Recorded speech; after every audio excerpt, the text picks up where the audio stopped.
It was a tale of two halves for the BYU Cougars last season, quite literally, because they started out 5-2, looked like they were on their way to a bowl game, and then they lost their last five. Missed out on a bowl game in their first season as a member of the Big 12 Conference, and they're only looking to improve on what they did in 2023, this year in 2024. So can BYU get back into the postseason and maybe even cause a little Big 12 chaos? You're about to find out what I think here in this video. What's up, Tailgaters? You're in the booth with Tailgate Nate today, and I want to welcome you to my channel and welcome you to prediction season, whether that's welcoming back or this is the first video of mine you're watching. I'm predicting all 134 FBS level college football teams this summer, which means I'm doing your favorite team, whether that's the Cougars or not. Hey, especially if it's not, hit the subscribe button, ring the bell so you know when your favorite team has a video on my channel if they don't already. I encourage you to go back and watch my other videos. Watching my videos helps support my channel in more ways than you can even imagine. I thank you for that, and I thank you for watching this video. But there are more ways to help support my channel. You can like, you can comment, you can share. Of course, subscribing.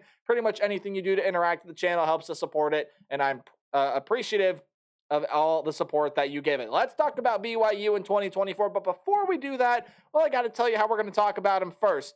We're going to take a deep dive into the team's offense, into the defense, and at the end of the video, we will go through the BYU football schedule and give the Cougars season a game-by-game preview and prediction here in late June. Before we do that, though, a couple more things before we do start. Wow, you can really see through my shirt. We're going to roll with it. There's a lot of yellow on it. I apologize. Right over here are going to be the team stats they put up either offensively or defensively last season, and for your viewing pleasure, right below the team's logo, I have put the team's coaching staff. So I'll waste no more time. Let's start by talking about this offense as a whole last season because, well, it just wasn't that great, especially on third downs. I think they had one of the worst third down marks in the entire country, and a lot of things contributed to that. They only threw for 6.2 yards per completion. As a team, they only rushed for 3.5 yards per carry. They didn't even have a guy that rushed for 5 yards per carry last season that had meaningful carries. I think there were only one or two guys, I'm looking at the stats right here, that did that last year, and the guys that did that had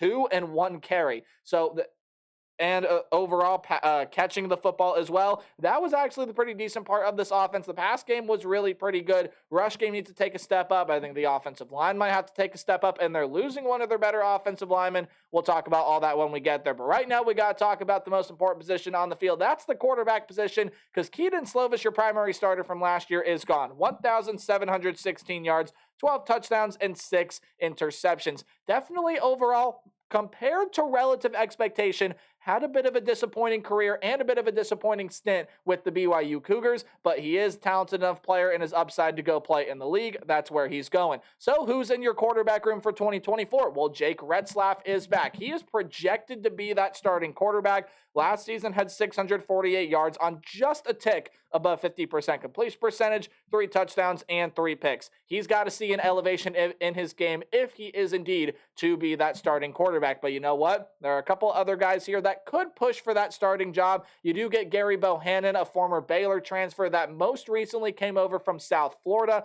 He could battle for that starting role. And then Trayson Bourget is coming into the room as well. He is over from Western Michigan. You do have another quarterback transfer in here as well in McKay Hillstead. He's over from Utah State, but it will be Bohannon, Bourget, or the returner in Retzlaff who will be making that starting position. I would lean towards Retzlaff to be that day one starter, but Bohannon and Bourget are both very, very talented quarterbacks in their own rights. Again, Retzlaff, though, is my day one starter as of right now. Aiden Robbins is going to be leaving the running back room. He is gone to the NFL. He was a really talented transfer, I believe, coming over from UNLV that had a fairly solid season last year. In 101 carries, had 485 yards, but only broke the plane of the end zone once. You also do lose Deion Smith, who was a depth piece, only 23 carries for him last season, 2.8 yards per carry. He has run out of eligibility. He is graduated. So let's talk about who comes back in this running back room. No notable transfers come in. That's kind of a theme with this USC offense until you really get down to the tight end room, the offensive line. Again, we'll get there when we get there. LJ Martin is going to be coming back. Your leading rusher from last year in 109 carries, had 518 yards and 4 touchdowns last season.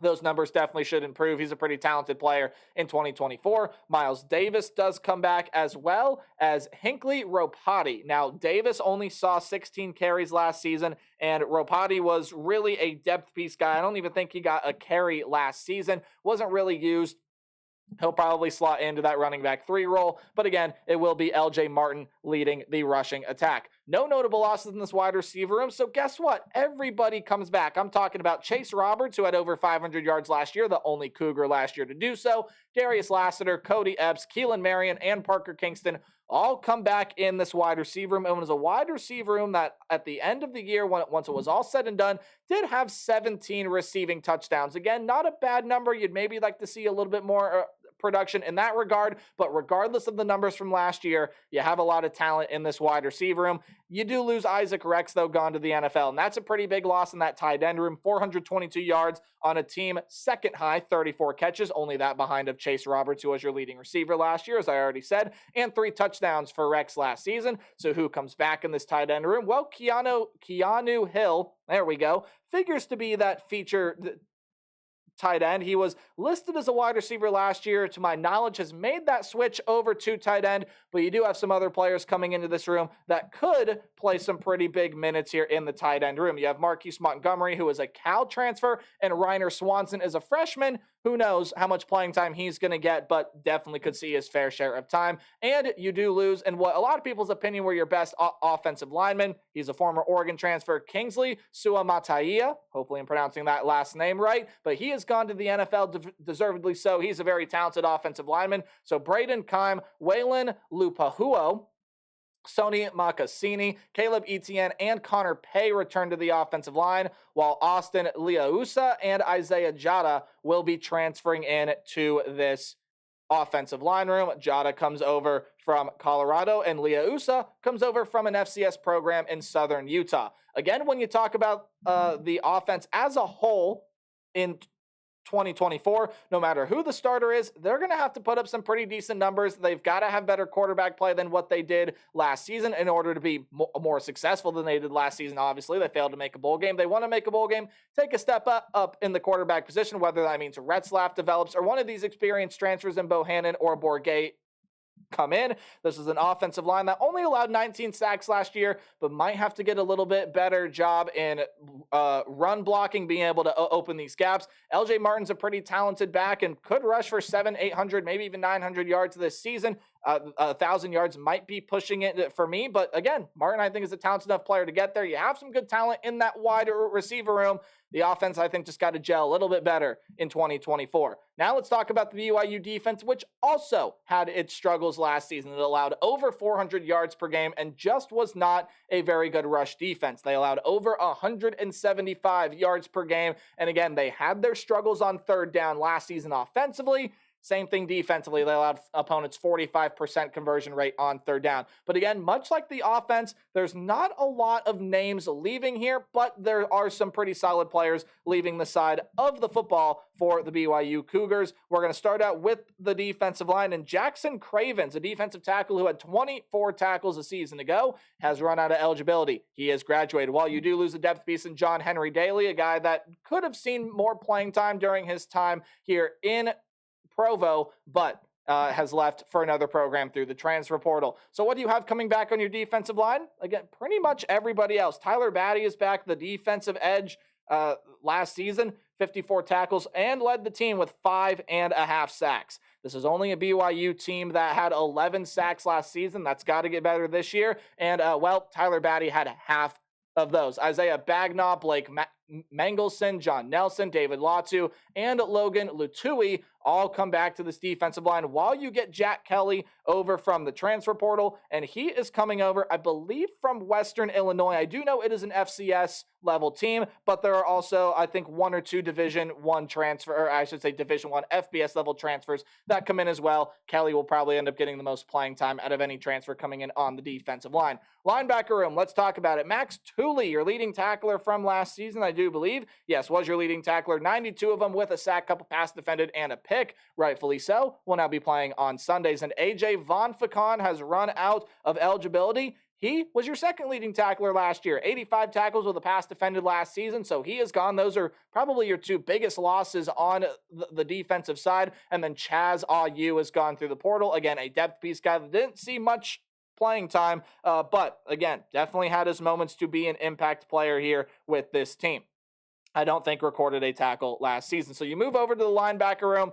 You do get Ben Bywater back. Can be a pretty talented player over there. Harrison Tiger, Ace Kafusi. Again, I probably butchered that last name, and I apologize. Isaiah Glasker, Sayali Esera, and Sione Moa will all be coming back to this linebacker room. Again, Bywater probably the leader amongst those 32 tackles last season. Taggart had 28. They'll slot into the role that Tooley and Von Facon played last season. Let's talk about the defensive back room. No notable losses in the safeties. So let's talk about the corners. Eddie Heckard and Camden Garrett, both of which have run out of eligibility. They have graduated. Heckard, definitely the most notable of the two there. Heckard, who had 47 tackles last year, was a top 10 tackler, was tied for second on the team in passes defended with 6, but led the team with 5 interceptions last season. This actually was a team that had a fair amount of interceptions, 14 of them last season, 5 of them went to Heckard. That's a big loss due to, again, no more eligibility remaining. So let's talk about the defensive back room.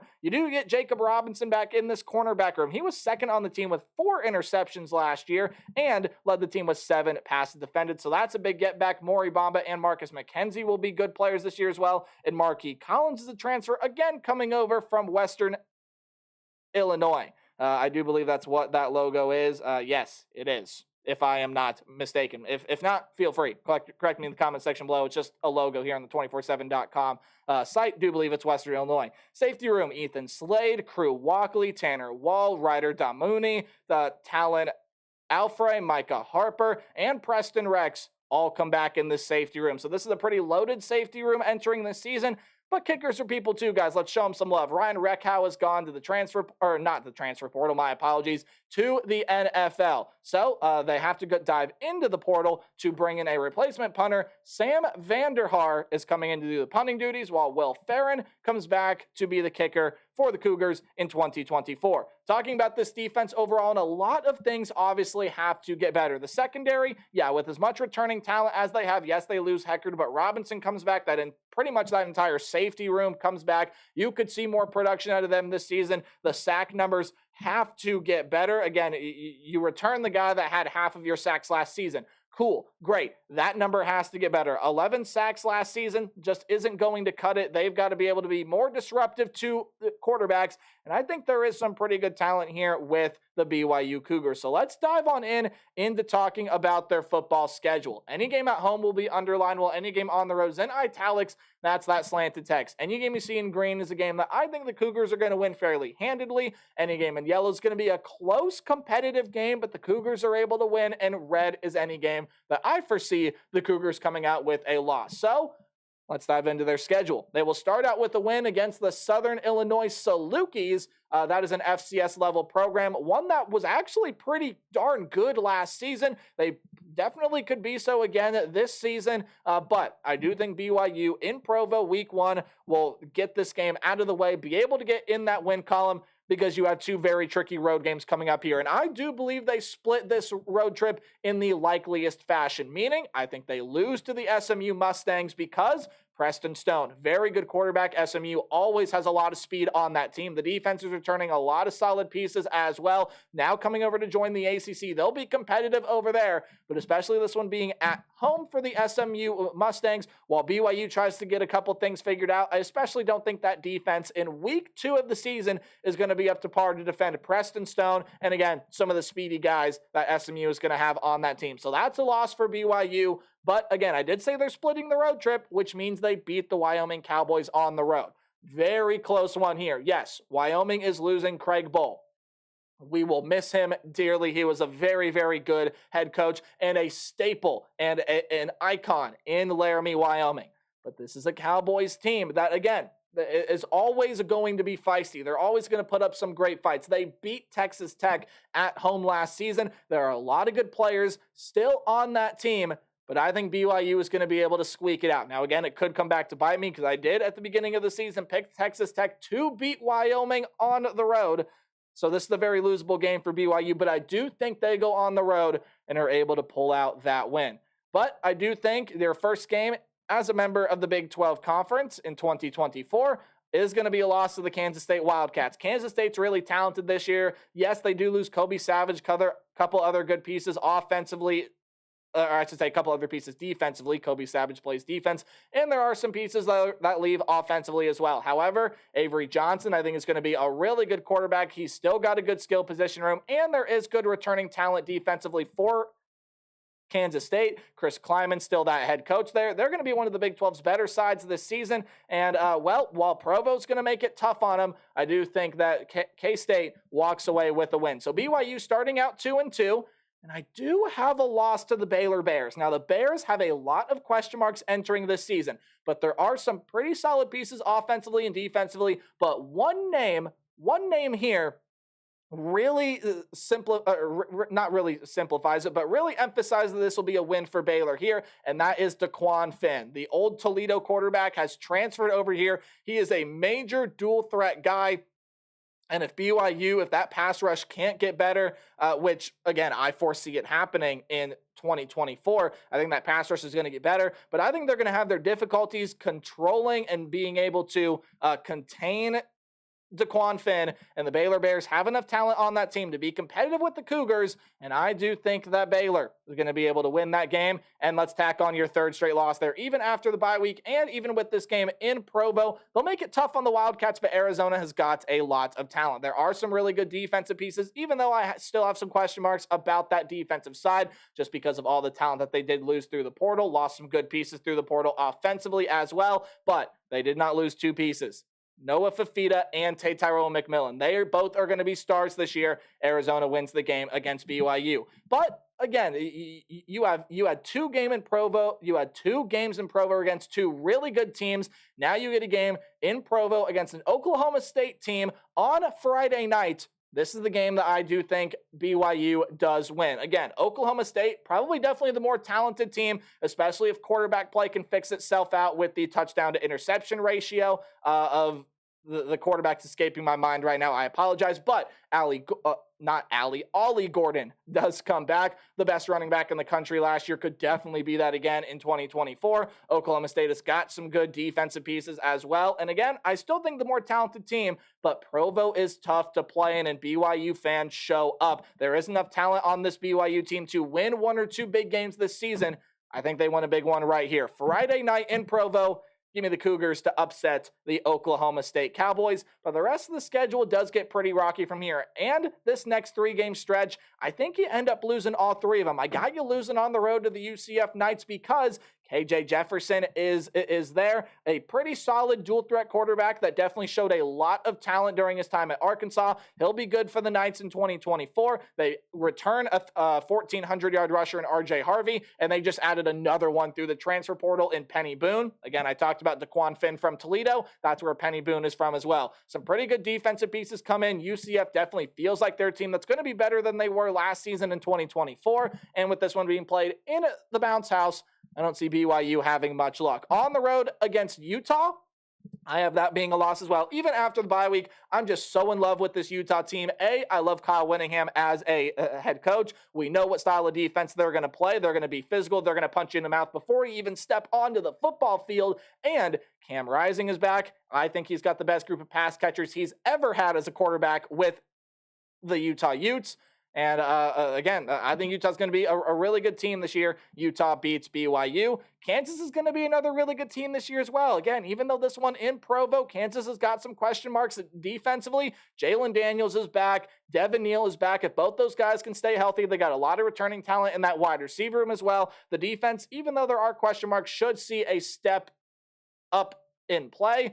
Kansas will be a really good team this year. That is a loss for the BYU Cougars. However, I do think you win your final 2 games. You no longer are bowl eligible, at least according to me, with the 7 losses. Maybe you can sneak in as a 5-7 team if there aren't enough 6-win teams. But I do think you go on the road and beat the Arizona State Sun Devils. While this could be a close competitive game, which I see it being, Arizona State's got some really good pieces. They did lose Jaden Rashada to the portal. Some other pieces are gone through the portal. Got some good pieces coming in. Kenny Dillingham just feels like the right guy for the job, and Arizona State will figure it out eventually. This year, I'm not super confident in the Sun Devils yet again, so I think BYU goes on the road and wins that one. And coming back home for their final game of the year in Provo, I think they beat the Houston Cougars in a competitive fight. Love the Willie Fritz hire, but he's got to be able to get some things figured out over there. So you win your final 2 games to go 5-7 again in 2024. Can this team go 6-6? Absolutely. I think it's a great possibility. You got a lot of tough games. Your non-conference schedule is going to be tougher than what a lot of people are going to give it credit for. You got some very tough games in conference. You have to play Arizona, Kansas State, Kansas, Utah, UCF, and Oklahoma State. Those could be the top 6 teams in the conference. SMU's a tough non-conference game. Good talent here, but I got you just short of a bowl game. Let me know what you guys think in the comment section below. And as always, remember to play hard but tailgate harder. We'll talk about Oregon State and Washington State coming up tomorrow. Goodbye.